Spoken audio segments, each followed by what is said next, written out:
Why Woodsboro's favourite golden retriever isn't coming back. Let's address the most persistent brain-rotting conspiracy theory in modern horror cinema: Stu Macher being alive. Every few years, a corner of the internet convinces itself that a man who took a giant heavy voltage 1990s television directly to the face while bleeding out from multiple deep tissue stab wounds is somehow chilling in a maximum security medical facility just waiting to pull the ghost face mask back on. He isn't. He's dead.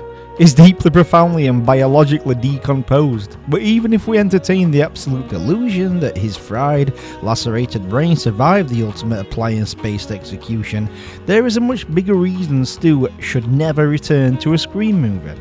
Stu is not a mastermind. He is a glorified, bloodthirsty lapdog who lacks the cognitive capacity to run a bath, let alone a franchise. Before we dissect Stu's total lack of character autonomy, let's look at the physics of his death. People survive stab wounds, sure. People do not survive having a 100-pound box of static electricity glass and lead imploded onto their open facial wounds after losing half of their body's blood volume. If the blunt force trauma didn't crush his skull like a ripe melon, the electrocution cooked what little grey matter he had left. To suggest Stu survived the events of 1996 is to suggest that the Scream universe operates on Looney Tunes physics.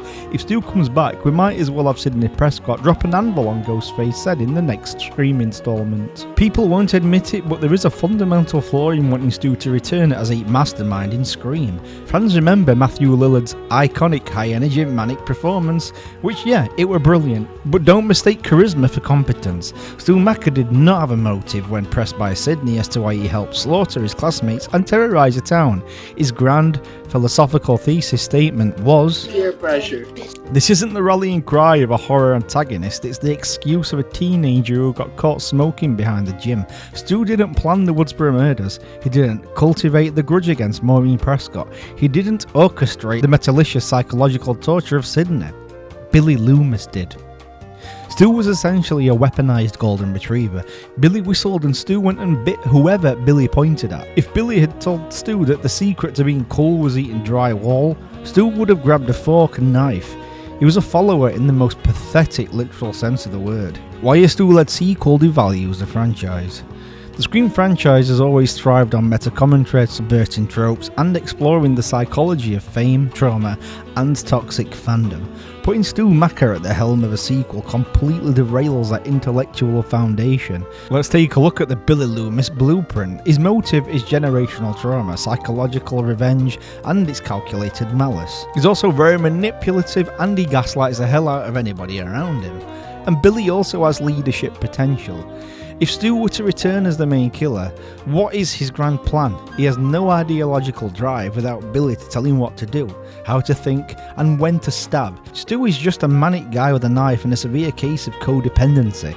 A movie centred around an aged, brain-damaged Stu trying to lead a new generation of killers would play less like a slick whodunit thriller, more like a tragic dark comedy about adult daycare. Let the dead dog lie. Stu Macher was a fantastic character because of his pathetic nature.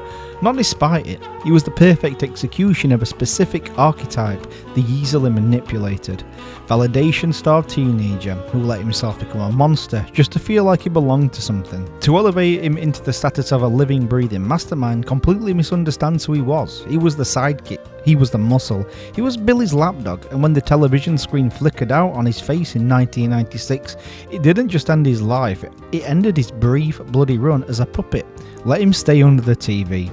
Like what you see? Then subscribe to 3 from the Grave for more ghoulish content.